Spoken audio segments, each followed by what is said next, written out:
I want to be able to show you how you can remove the guesswork and get where you're going faster by using methods and insights from the field of behavioral science. I'm Ben Morsom, and this is Engagement Decoded, where I share insights and tips on how to better, more effectively navigate engagement with audiences so you can stop guessing and fight for the attention of those you want to connect with.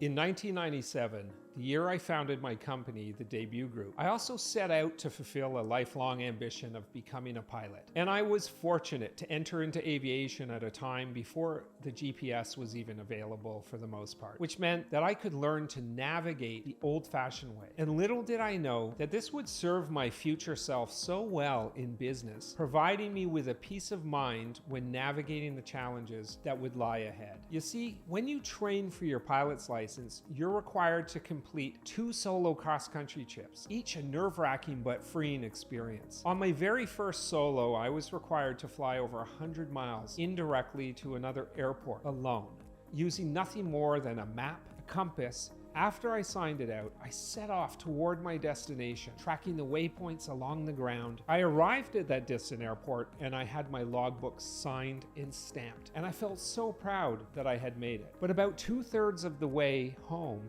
I began to lose confidence with what I felt were the landmarks on my map and on the ground. And quite frankly, I began to panic a little bit inside. And I started to think about things like my fuel, that I could not stay in the air indefinitely or pull over like a car. Now the panic began to increase, and it literally turned into total fear. In the distance though, I saw a small town with a water tower, and I had this thought. Water towers typically have the name of the town on them. So I decided to lower my altitude and I headed towards that water tower. And there it was. The name of the town I will never forget, Erin. And I knew this town, and I knew where it was on my map. Now that I'd found my waypoint, I was able to successfully navigate back to the airport I'd originally taken off from. I landed the plane, obviously with a lot of relief, and I wiped the sweat off my forehead, and I went back to the flight school and returned the airplane. When I approached, they looked surprised to see me, and they said, "Someone signed you out for a solo cross-country today? Wow, we canceled all of the others because the wind was too strong."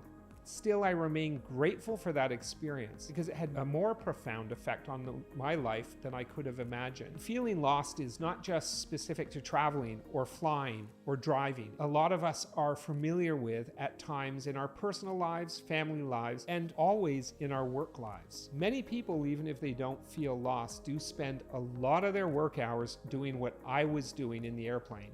Before I found my guidance, they were guessing, worrying, and simply hoping for the best. But relying on intuition to guide us is dangerous because it leaves us vulnerable to things like sudden gusts and unexpected crosswinds. And we all know, especially from the recent pandemic, that crosswinds do come. I want to be able to show you how you can remove the guesswork and get where you're going faster by using methods and insights from the field of behavioral science. Are you striving to create audience engagement? If you are, then stay tuned. Thanks for joining me for another episode of Engagement Decoded. Do you want to learn more? Hit that subscribe button below and never miss an episode to learn how to increase engagement with your audience. I'm Ben Morsom, and thank you for watching.